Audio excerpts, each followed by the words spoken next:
Bismillahirrahmanirrahim. Assalamualaikum warahmatullahi wabarakatuh. Bertemu kembali dalam channel Dudi Tekno.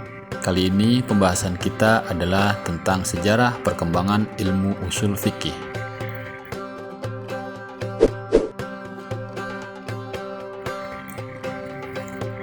Usul fikih ialah ilmu yang mengkaji tentang dalil fikih berupa kaidah untuk mengetahui cara penggunaannya, mengetahui keadaan yang menggunakannya atau muttahid dengan tujuan mengeluarkan hukum amali atau perbuatan dari dalil-dalil secara terperinci dan jelas.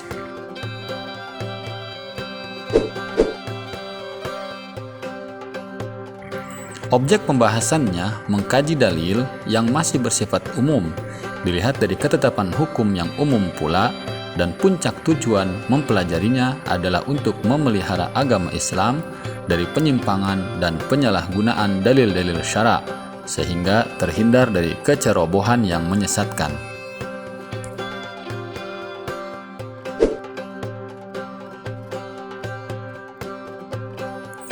Sejarah perkembangan ilmu usul fikih. Sebagaimana ilmu keagamaan lain dalam Islam, ilmu usul fikih tumbuh dan berkembang dengan tetap berpijak pada Al-Quran dan Sunnah. Usul fikih tidak timbul dengan sendirinya, tetapi benih-benihnya sudah ada sejak zaman Rasulullah dan para sahabat. Masalah utama yang menjadi bagian usul fikih seperti ijtihad, qiyas, nasakh, takhsis sudah ada pada zaman Rasulullah SAW. Dan di masa Rasulullah SAW ini, umat Islam tidak memerlukan kaidah-kaidah tertentu dalam memahami hukum-hukum syar'i. Semua permasalahan dapat langsung merujuk kepada Rasulullah SAW lewat penjelasan beliau mengenai Al-Quran atau melalui sunnah beliau SAW.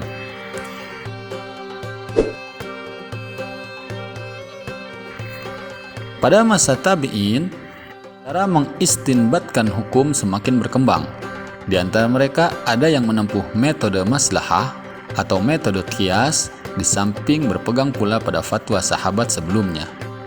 Pada masa tabi'in inilah mulai tampak perbedaan-perbedaan mengenai hukum sebagai konsekuensi logis dari perbedaan metode yang digunakan oleh para ulama ketika itu. Corak perbedaan pemahaman menjadi lebih terlihat jelas lagi pada masa sesudah tabi'in atau pada masa a'immatul mujtahidin.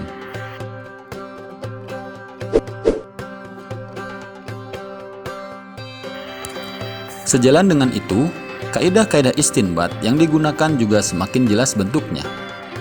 Abu Hanifah misalnya menempuh metode qiyas dengan istihsan, sementara Imam Malik rahimahullah berpegang pada amalan mereka yang lebih dapat dipercaya daripada hadis ahad. Semua hal yang baru saja dikemukakan menunjukkan bahwa sejak zaman Rasulullah SAW, sahabat radhiyallahu anhum ajma'in, tabi'in dan sesudahnya, pemikiran hukum Islam mengalami perkembangan. Namun demikian, corak dan metode pemikiran belum terbukukan dalam tulisan yang sistematis. Dengan kata lain, belum terbentuk sebagai suatu disiplin ilmu tersendiri.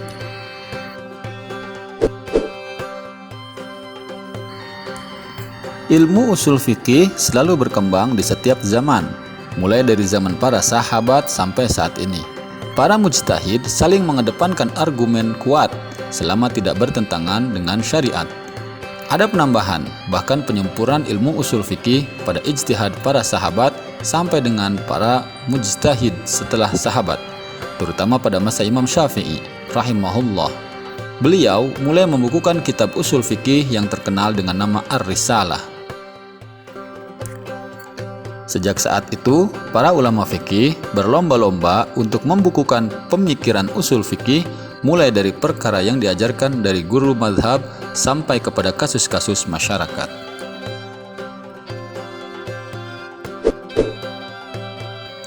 Sejarah perkembangan ilmu usul fikih. Sejarah perkembangan ilmu usul fikih secara garis besar terbagi kepada dua periode. Pertama, periode usul fikih sebelum dibukukan meliputi masa sahabat, masa tabi'in, dan mujtahid sebelum Imam Syafi'i. Sumber hukum pada masa ini meliputi Al-Quran dan hadis, tetapi ditambah dengan ijtihad sahabat. Tokoh utama pada periode ini diantaranya adalah Imam Abu Hanifah An-Nu'man rahimahullah yang wafat sekitar tahun 150 Hijriah. Dasar istinbatnya secara berurutan menggunakan Al-Quran, Sunnah, fatwa sahabat, dan pendapat yang disepakati oleh para sahabat. Tokoh kedua adalah Imam Malik bin Anas rahimahullah. Selain Al-Quran dan hadis, ia menggunakan praktik ahli Madinah. Imam Malik, seperti halnya Imam Abu Hanifah, tidak meninggalkan karyanya dalam bidang usul fikih.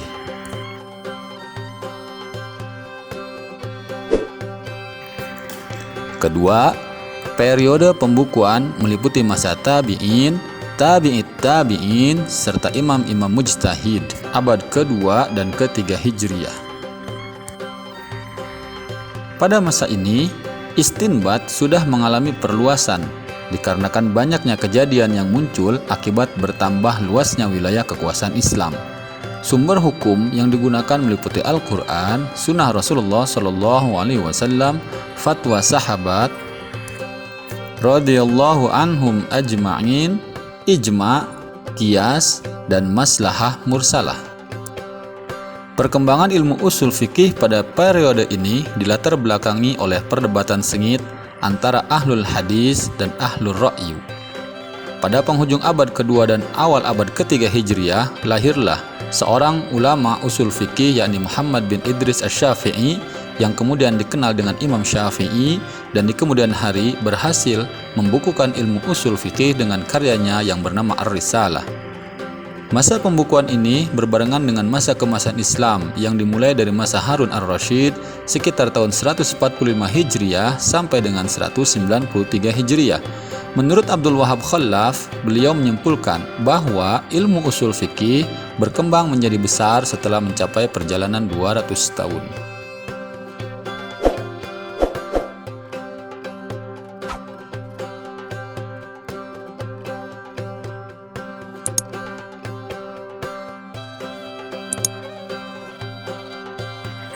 Sekian, semoga bermanfaat. Assalamualaikum warahmatullahi wabarakatuh.